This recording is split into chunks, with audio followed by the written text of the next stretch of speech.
I'm going to bounce this off of you, and I always do this when we have these relationship conversations, which I think speaks to what you just said, but also what you just said. And so I'll ask all of you this. So, guy walks into a McDonald's, sees a good-looking woman working behind the counter. Does he step to her? Yeah. He sees her, steps to her. Yes, he does. He steps to her. Right. Yes. Reverse it. Woman walks into a McDonald's. Everybody's already laughing. Sees a good-looking brother behind the counter. Does she consider stepping to him, or if he tries to flirt with her, does she immediately shut him down, or she say, interested? She may step to him. She may step to him. Both of y'all lying. She may step to him. She may step to him. She may not be looking for marriage material at the time. Probability is that she probably won't. Doc, go ahead. The probability is that she probably won't. But what I would like for women to understand is that he may be the manager and just filling in for employee. You just don't know. You can't judge. No, I know what I'm saying. And he could be, but what I'm saying is don't judge just based upon that. Because if he is working there and that will work for you, people just have to know what works for them. I always pay attention to how people deal with each other, how they talk to each other. Again, going back to want and need, you may want a man with a fancy job, fancy title, wears a suit and tie, whatever else when he goes to work. But what you really need is a man that actually talks to you like he has some respect for you. Yes, he has some courtesy. He appreciates you, and he's got some class and shows that he's got some home training. And first of all, he's employed.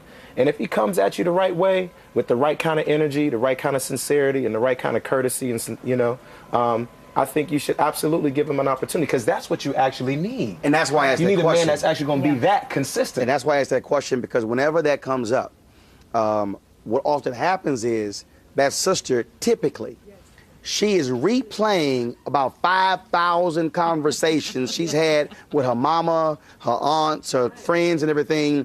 No, you don't have this, this, and this. When you have that person might be in college. That person might be on their second or third job. And so you shut it totally down before there was even an opportunity, as opposed to say, hey, just even what's your name? And so I use that real basic example because I just think in relationships, and whenever there's this discussion, it always pans out the same way.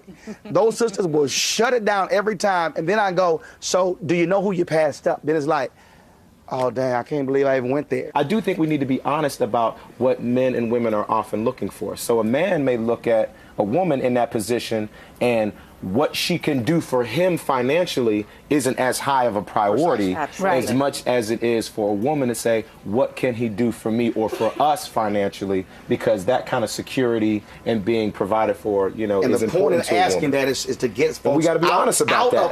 Out of the financial discussion and into, wait a minute, let me just find out who he is. Right. And then we can, after that, go through all those things. But I think you cut the opportunities off at the outset before they even blossom. Right, without even giving an opportunity. That's the whole point of courtship. Courtship. And getting to know You each are other. supposed to go on a date. You are supposed to have a conversation. How about that? Not a text message, not you on the phone with somebody. Oh, hold up a second. What were you talking about? That says you're not interested in me. Where's your body language? Why aren't we talking to each other? As your first date at McDonald's or skipping down the street, wherever you're doing, talk to each other. Turn off the telephone. When you court someone, you get to know who they are, no matter where they work or what they got on or whatever else. When you find out what somebody does on a Saturday night, when they're just chilling, it says so much about them. So much. Are they reading a book? Are they rereading Jane Eyre? Or are they, at the $1 movie theater? Are they watching, whatever, When I was single and I was dating, a woman said, I need to spend more time with you. Baby, learn how to play golf. We play 18 holes. You got me for 5 hours. We got a lot of time.